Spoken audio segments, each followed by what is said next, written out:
Hey everyone, this is Replo Community Live CRO Teardown with Oddit. So Replo is excited to host today's event with Shaun, co-founder of Oddit. During today's event, Shaun's going to be providing expert analysis and actionable tips to help optimize your website and improve conversion rates. Quick intro on Replo, and then I'll turn it over to the Oddit crew. So Replo is a visual web development platform that allows teams to create beautiful, high-performance landing pages on Shopify without the need for developers. Replo is light years ahead of other page builders when it comes to customization and page speed. We have a library of hundreds of proven landing pages and sections that anyone can use, as well as certified experts who can help build new pages in just a few days. I'm going to turn it over now to Shaun and the Oddit team, and you guys can take it from here. Yeah, absolutely. Thanks for having us as always, Justin. Welcome everyone. For anyone that's not familiar with Oddit, essentially what we like to do is go through people's sites and give opinion and perspective on them and tear them apart. We try and be as constructive as possible and make sure that everyone's getting value, and we do our best to relate a lot of the feedback to all store owners, not necessarily just that individual owner. So feel free to chime in with questions or anything as we go, and we'll do our best to answer any questions you have. As Taylor mentioned in the chat there, if for whatever reason you don't get your site reviewed today, or even if you do, feel free to head to our site and try the free version, where we'll do a similar process, but we actually redesign a cross section of your site and give some rationale as to why we made those changes. So, and everyone on the call, just feel free to do that anyway. But yeah, we'll dive in. Looks like the first one is Javier, the arcade guys. Let me just share my screen here. Javier, do you want to give any context, or do you want me to just jump right in? Yes. Can you hear me well? Yeah. Yeah. So this client, right? One of the main issues is that we cannot say the video games that it's included, right? Everything like that arcade, you can customize almost anything. You can play any rap on it, whatever. But because it's like an emulator, think of it like an emulator, right? You cannot say what games it includes. So the number one question on the FAQ on everything is, what games does it come with, right? People want to know what it's getting, what they can play, but we cannot say it legally. We can't say it. So that's one of the biggest issue. Plus, is the huge price tag, which the conversion rate is like under 1%, very super Mm-hmm. low. So we're trying to figure that out. Mm-hmm. So the game brand and naming thing, I mean, that's obviously a huge deal. It's kind of like trying to sell someone pretty much come buy this $1,000 jacket, but I'm not going to tell you what brand it is. Like, you're going to have a 0% conversion. So that's definitely an uphill battle that, I mean, I can do my best to help you with, but that's definitely there's always going to be that kind of weight holding you back if you can't say the names of games, because people aren't buying this as a visual, art piece in their house for the most part. They're buying it for those games to actually play them. So if they don't know what games it is, to be frank, I'm pretty impressed that you have a conversion rate at all, without being able to say them. But I think there's a few ways around that we can help alleviate. I think the first one that I would say, everyone can see my screen, right? I'm not just talking in the dark. Yeah. Yeah. Can you see my screen? Yeah. Okay. Yeah. So the first one I would say is the PDP focuses on a few different things, one of which is the actual design of the unit, which is really cool. Like, I think that's really interesting that you can design it. I think it focuses on the size, right? Which, again, with the way users go through product images and product content on the page, you're making a big assumption that they understand what that 43-inch relates to. So, like, is one, most people couldn't, hold out their hands or, tell you how big 43 inches is. They just can't. Right. Second is the whole unit 43 inches tall, or is the screen 43-inch screen, like a TV screen?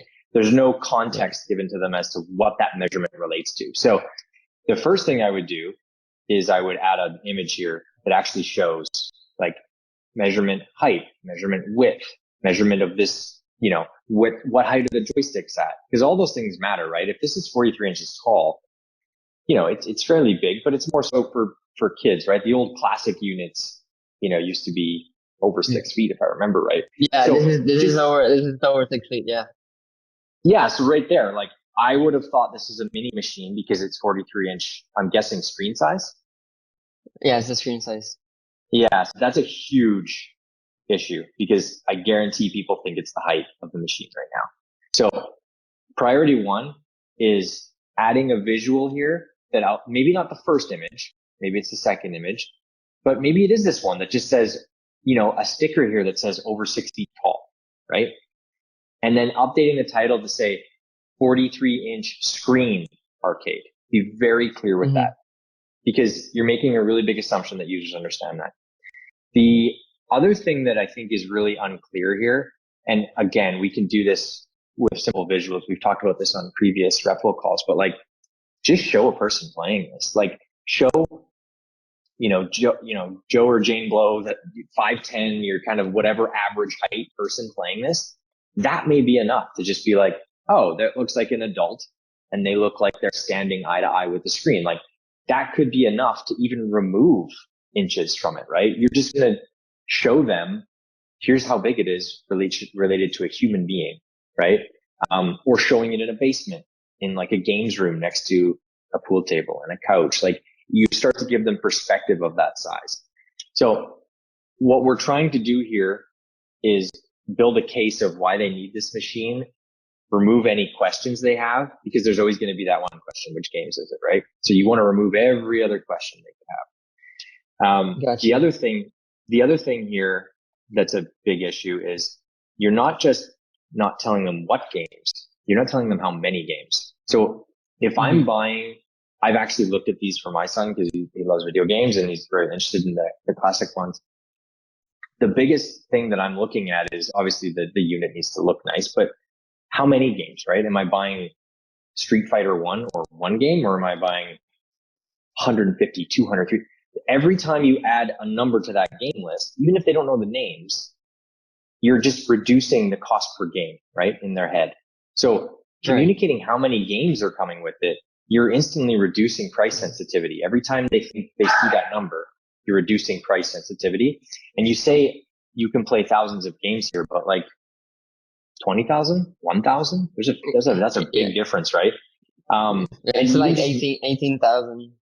Yeah, like that's huge. I would have thought, right? If someone says thousands and they're trying to make me think they have a lot, my assumption is it's like 1,001. You know what I mean? Not 18,000. Right. So be very, very, very, very specific with that number. Like this should be the top line up here. It should be louder and it should say 18,000 plus classic games or 18,000 plus, 90s, 80s.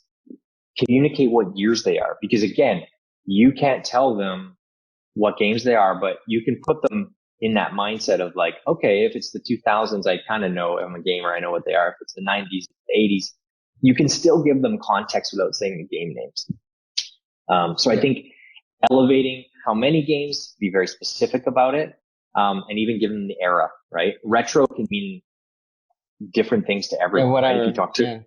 You talk to a millennial, it's retro means one thing. You talk to my dad, it means another thing. You talk to a Gen Z, it means another thing. So just be specific, because you don't know who this is going to. If it's being sold to a dad like me for his son, retro means one thing. If it's being sold to my son directly, it means another thing. So again, all of this comes back to just, and how this relates to everyone on the call, be clear. There's absolutely no value in being vague on your product pages. Whether the user landed here or they came from a homepage or a collection page, they're here and they're interested in the product. They need to understand it as quickly and as simply as possible. The more that they're hunting for information, the more they're confused, the lower your conversion rate gets. It's as simple as that. So just speak and show information as clearly as possible.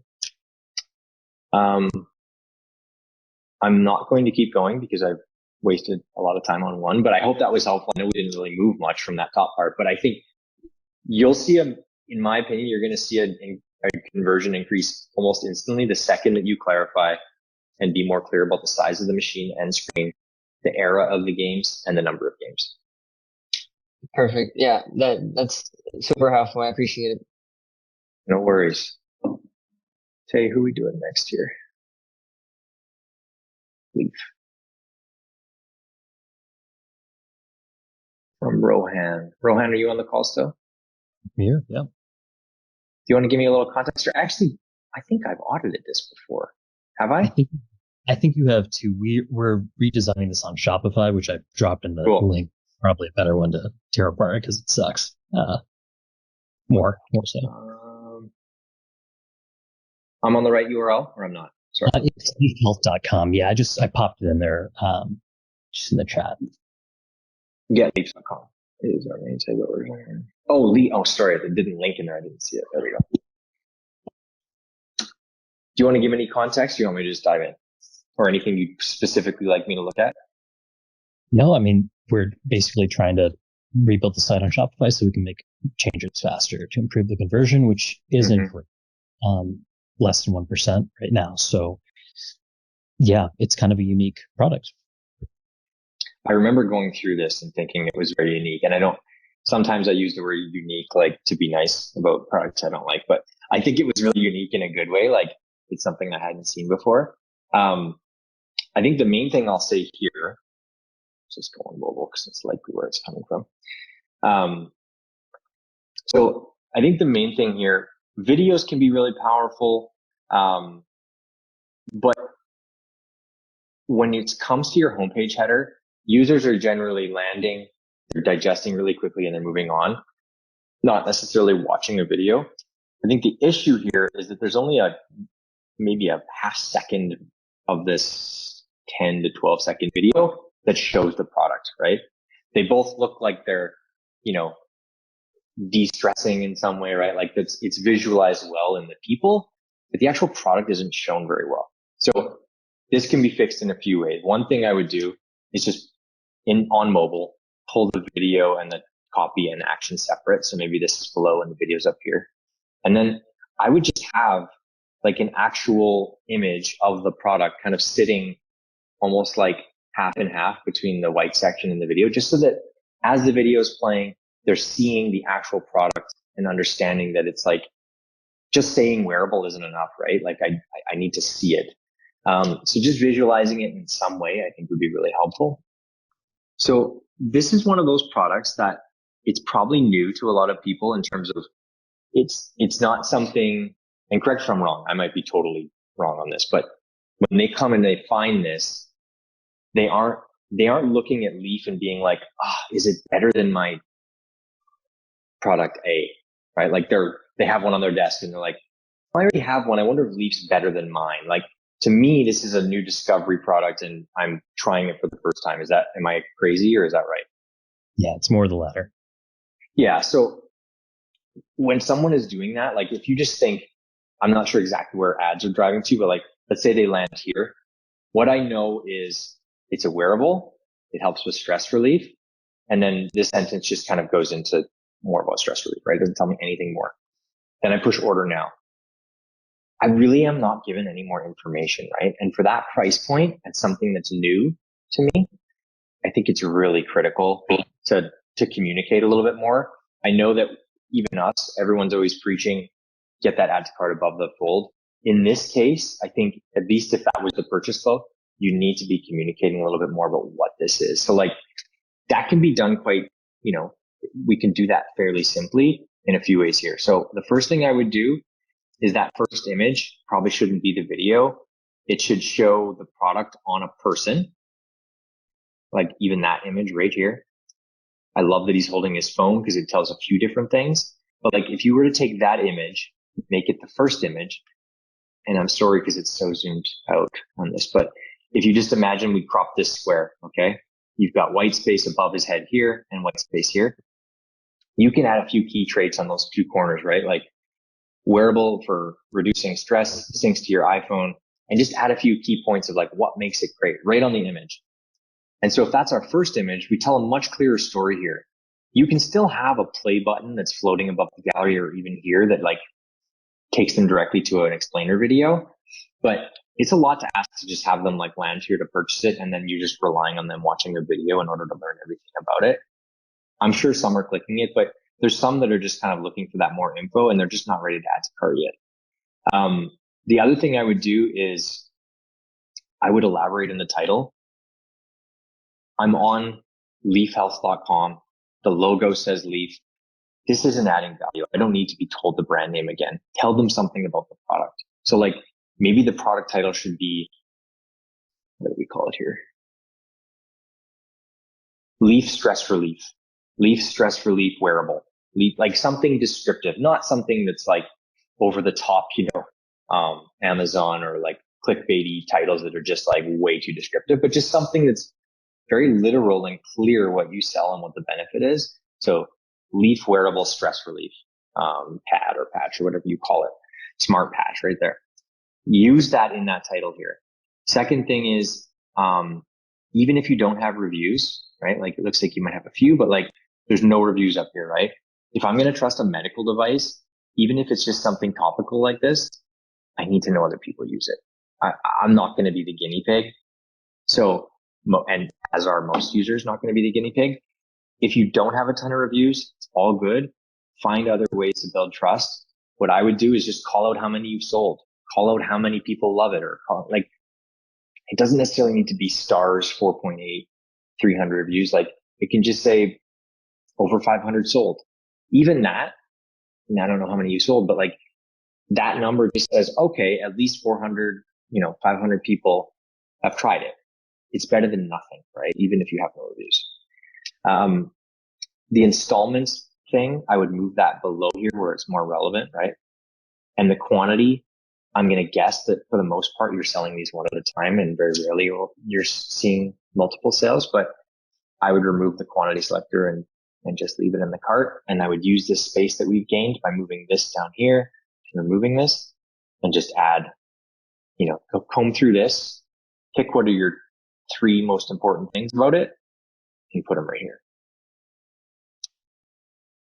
Sorry, I didn't want to take a breath there. Does all that make sense? Do you have any questions or like comments? Super helpful. Thanks, Shaun. Yeah, I mean, I think we've got a bunch of testimonials that are shorter. Those are long, deeper testimonials. I don't know what the approach should be, one versus the other. Yeah, I mean, I think it really comes down to like, and I try and say it's common sense, but obviously it's not always, but like, let's say you have no sales, right? And the one review you have is from a doctor you sent it to. Like, that's okay. Just leverage that. Just pretend it's one of 1,000, right? You don't need to lie and say it is, but like, leverage it. Pull in the best part of that. Make it loud. Make it feel like, hey, it was a really important review we got. If you've sold a ton but have no reviews, like I said, just tell people how many you sold and ignore reviews. Don't necessarily lie and say you have a ton of reviews and just fake it. Just say you sold a bunch, or, call out the number of subscribers, maybe subscription product, name the numbers, like just find that balance. There's always something you can do to build trust. Even if it's, to your point, just one testimonial. And I think if it is a really long one, I think the key is whether it's sending this to friends or family, or you've actually made sales and got feedback, whatever the most consistent thing that people are saying about it is, like, this thing reduced stress within 7 days. I'm just making things up, but Leaf helped reduce my stress within a week and I've never felt better. If that's the one thing that everyone keeps saying, that's what should be there. Don't go pick a review and there's just like this punchy thing that only one person said, because it's likely that no one else is thinking that. And it's likely anything that's consistently being said in reviews, it's probably what people love about the product, and it's whatever they love about the product, it's likely that's what other people are going to love about it. So you want to focus on that. Always listen to your users and your customers, not what you think the marketing should do. Obviously that's easier said than done if you don't have a ton of reviews, but as it grows and as you get more, I think it's important. So the other thing I would say here is, and I mentioned this in this image, I think it's part of the fact that it's on you and then also in the palm of your hand, right? Like you don't have to check later or whatever. Like you're kind of monitoring in real time if you want.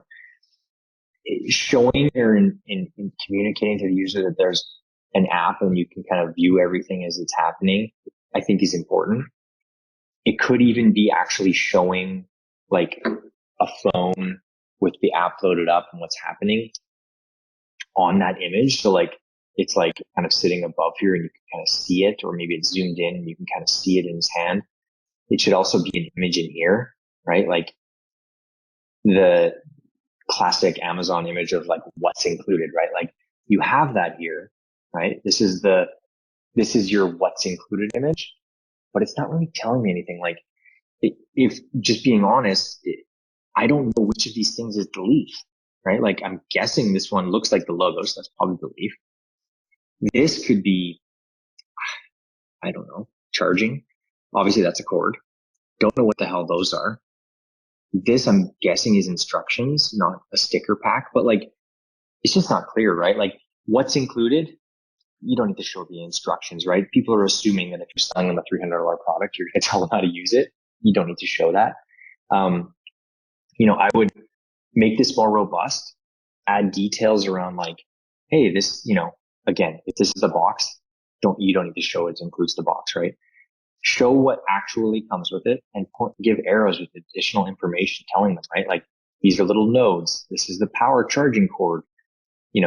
This is the charging dock. This is be descriptive, make it feel like it's a really well thought out product, and then show a phone. You could say phone not included, but show a phone with the app loaded, free access to our app to sync everything. Anything that actually makes, even if it's free, like it adds value, it makes it feel like a more thought out product, right?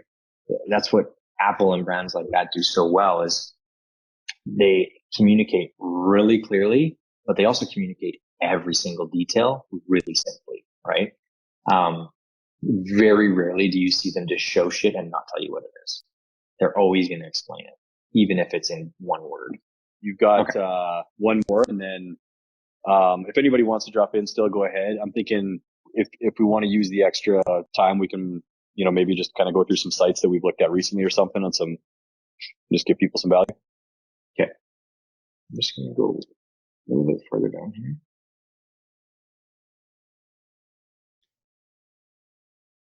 Yeah, I think I apologize. What was your name? That's this. Rohan. This is Rohan.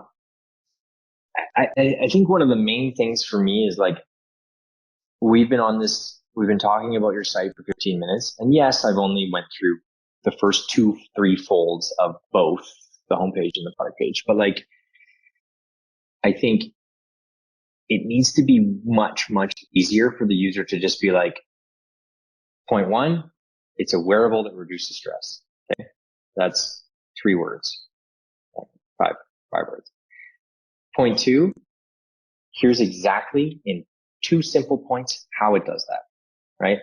Don't be vague. Don't use marketing copy. You can use that further down the page in big paragraphs with like a, beautiful woman wearing it running, and like that can all be further down the page. But in these first sections on each of these, it needs to be very literal, very clear, very value driven, right? Like, this is a wearable that reduces stress. Here's how it does it.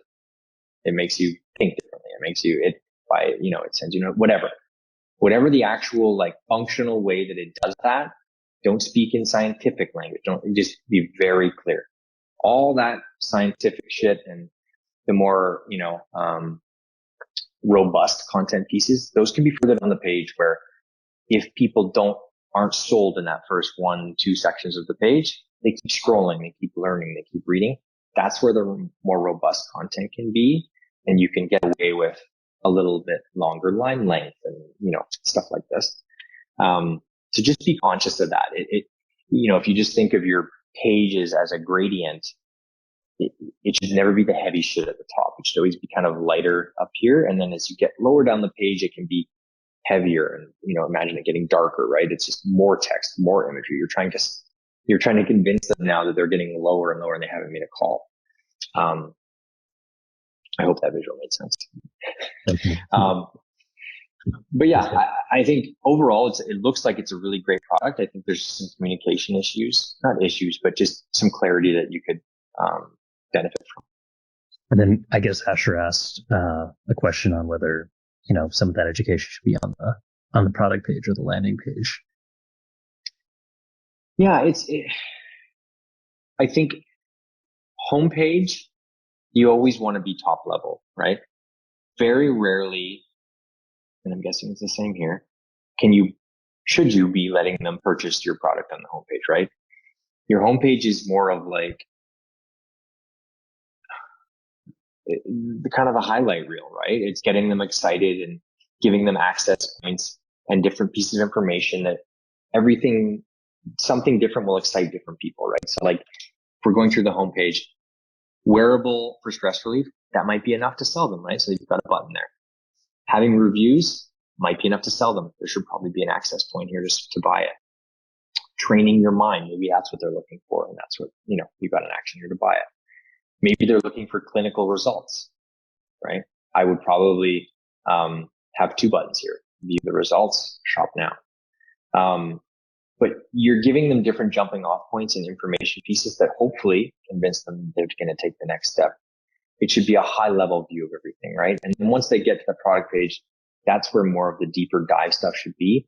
But again, unless it's a really, really complex product, it should still be simple at the top. You should communicate the key value like the key value props, the key benefits at the top. And then as you get further down, you can be more robust and more scientific and more descriptive. But yeah, overall, the PDP is always going to have more specific content just because it's where they're actually adding to cart. Thanks so much.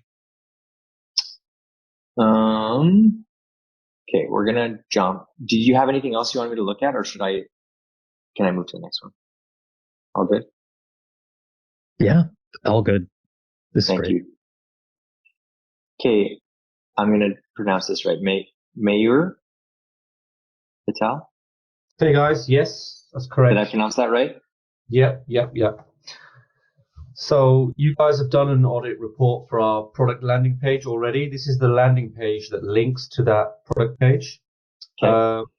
So I just wanted some feedback on this landing page because this landing page has a really large bounce rate.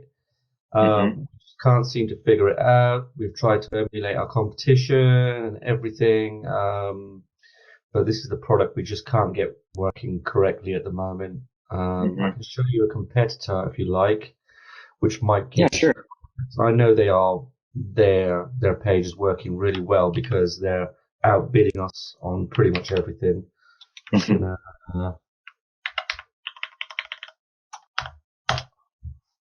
that work? So yeah, that does. Yeah, so this is the competitor. Okay, so I can tell you what they're doing better right off the bat. It's nothing huge, which is good. Okay. Yeah, like Megan just pointed it out. They've used design hierarchies better. It's as simple as that. So when you look at even line length, right? These are really long, right? And I don't mean that in terms of number of characters. It's just really wide, right? Like when you think of, when you buy a book, how many words or how wide, it's not an accident that books are always kind of within that, call it 6-inch width cap, right? Ones that actually have a ton of words. It's because you want people to move their eyes, not their head. If that makes sense. Like if they're reading and they have to move their head, you're off the mark, right? And yours is not that bad. I'm being dramatic, but like the idea here is that it needs to be easy to scan. Easy to scan means a little bit shorter line length, right? And just creating a more clear hierarchy that gives trigger points and visual cues. So as I'm scanning this, right, which brand of ashwagandha supplement should you buy? First thing, it's not adding any value necessarily from this, right? So my first headline or second headline I see, it's not necessarily sticking out any more than this would. Then the key visual cues that I should have, they're not standing out, right? If I look at this one, it's very clear where each new section starts just through size and color, right? Their line lengths are a little bit shorter, not much. Their spacing is a little bit more open. It's easier to scan. If they were skimming and they weren't going to read this, which I would never read all of this, they can just hit these, right? They can read this, this, this, this, and these, and get all the information, and likely have just as much information as reading all yours, which is very, frankly, overwhelming. So it just comes down to I would just test an alternate version that just simplifies everything a little bit more and makes, figure out those 5 or 6 key headings that really need to be standing off the page and just find ways to make them stand out more. Another thing that they do really well in theirs, again, looking at design hierarchy, is see this gap before the heading and then the gap after, how it's smaller. So the bigger gap above and the smaller gap below tells me this headline is connected to this, not to this above it. In yours, and that it kind of plays in all of these, right? The heading above, the heading here, and all that.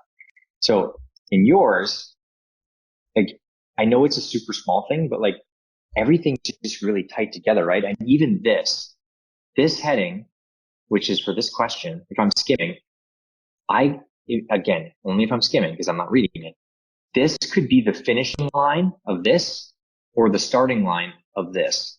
The spacing is identical. So strictly from visual cues, if I don't finish reading these sentences, which most people are not, I don't know that that's a heading necessarily.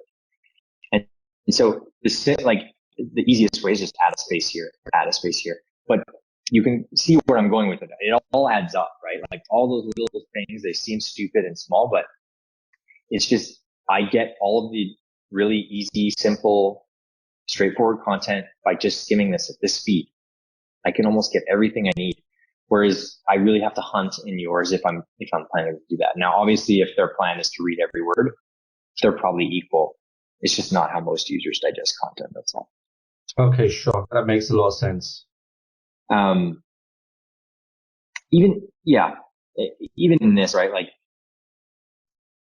the simple visual cue of making these feel like they're positive, right? Like, I don't know how to best say that. Like, I'm guessing, these are all positive things, right? So even just saying like making these check marks green, I know it's super small, but if I'm scanning and seeing a green check mark, it might stop me and I'll read more because it's not a red X or a red mark. Like those simple color changes and visual cues like you have here, it can help.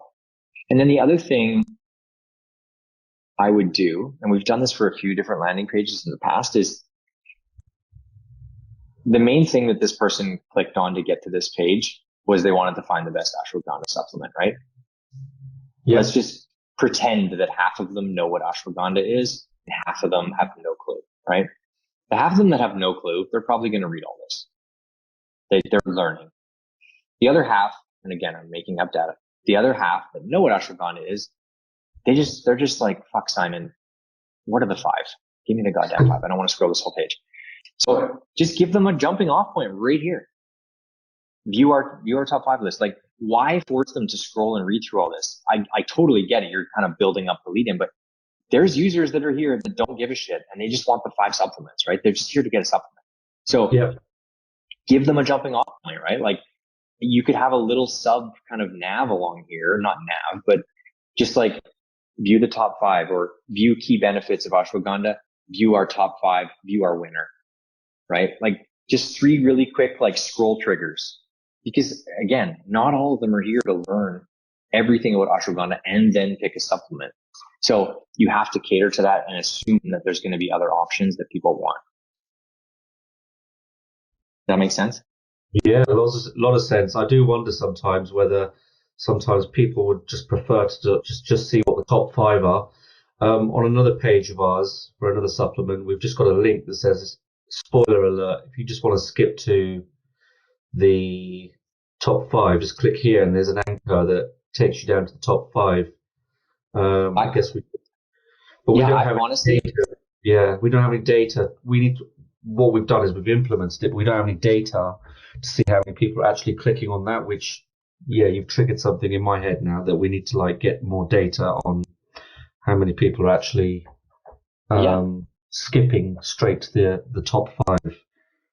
And I would, if you're running paid media to this, like, just, you don't literally change nothing. Don't touch a single thing. There'll be no effort. Just launch a second page and split test the traffic, and the page just starts here. That's it. So have this heading, best ashwagandha supplements, show your, Simon's head, last updated this, whatever you legally have to have up there. And then this, no other content, and just see what happens. Like there's a little risk there, obviously, but like worst case scenario doesn't work. But I have a feeling it's going to convert better if you just delete all of this.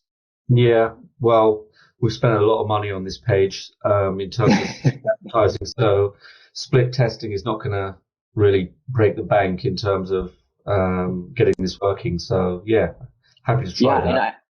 And I think when it comes to these pages that are really content heavy, it becomes important. Like, obviously there's lots of micro things like what they're doing here. Like I said, just being more conscious of the design hierarchy is going to be a big mover for you. But those are small things. Like, we're talking micro changes here that are going to affect, like, it's really nerdy design stuff. It's not even something your users would notice. Deleting this whole top section, that's a big swing, and it's going to have a big impact. Could go either way, but I think it's going to go the right way. Those are the types of swings that I personally prefer, right? Like, it's pretty clear in this page that there's probably a few different users you're getting. Some, like I said, that are learning about ashwagandha, and some that are just looking for the best, highest rated or highest potency or cheapest, whatever product. And I think, trying to figure out which one is your user, I think is key. And this is the best way to do it.